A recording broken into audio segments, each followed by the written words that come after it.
관련국들 모두 예의주시하고 있을 텐데 일본이 적의 기지를 공격할 수 있는 반격 능력 보유를 담은 국가안보 전략 등 3대 안보 문서 개정을 잠시 후에 결정합니다.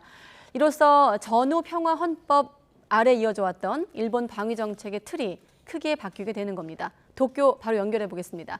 이경아 특파원.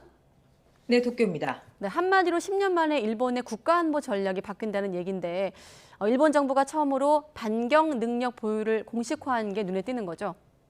네, 그렇습니다. 일본의 국가안보 전략 등 3대 안보 문서 개정이 잠시 후 기시다 총리가 주재하는 가기에서 결정됩니다. 지난 2013년 처음 만들어진 뒤 이번이 첫 개정인데 앞으로 10년간 일본 외교 안보 정책의 지침으로 쓰이게 됩니다. 기시다 총리는 오후 6시부터 기자회견을 통해 개정 이유와 방위비 확보 방안 등을 국민에게 직접 설명할 예정입니다. 이에 앞서 집권자민당과 연립여당 공명당이 합의한 안보문서 개정안에는 반격 능력 보유가 처음으로 들어갔습니다. 지금까지 방어를 위해 최소한의 무력 행사만 인정해온 일본 방위 정책이 이로써 대전환을 맞게 됐는데요. 앞으로 일본 그리고 일본과 밀접한 관계에 있는 미국 등을 대상으로 적이 공격에 착수하면 상대의 미사일 기지 등을 타격할 수 있게 됩니다.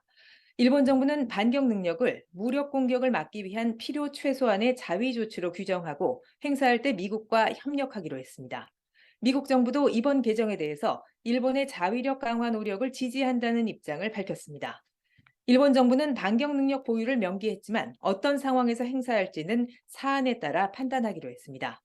적이 공격에 착수한 시점 등을 자의적으로 해석할 경우 사실상 선제 공격으로 이어질 수도 있는 만큼 논란을 피하기 어려울 것으로 보입니다.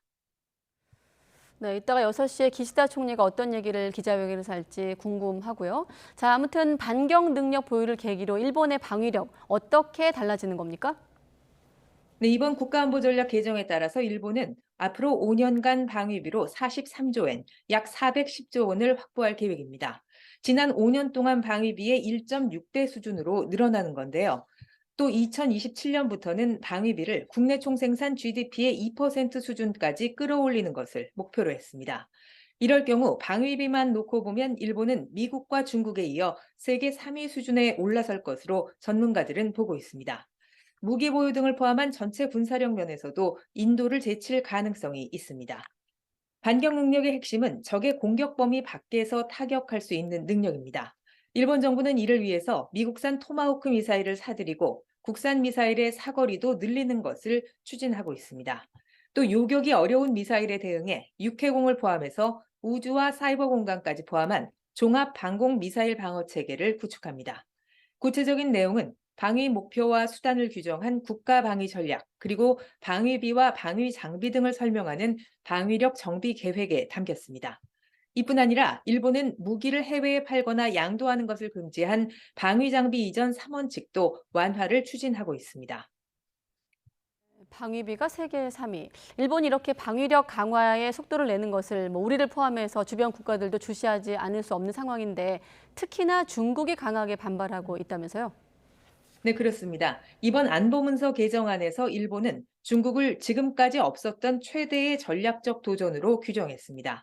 두 나라가 센카쿠 열도 영유권 등을 놓고 갈등이 깊어진 여파로 볼 수 있습니다. 중국 외교부 왕원빈 대변인은 이에 대해서 중국의 위협을 부각해 군비 확대 구실을 만들려는 시도라며 일본 정부를 강도 높게 비난했습니다.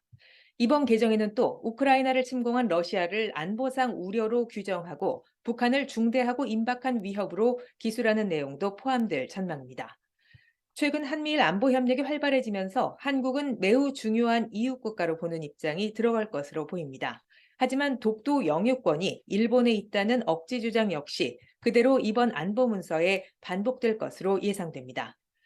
반격 능력 보유 결정에 대해서 일본은 엄중한 국제 정세 속에 불가피하다고 강조하고 있습니다.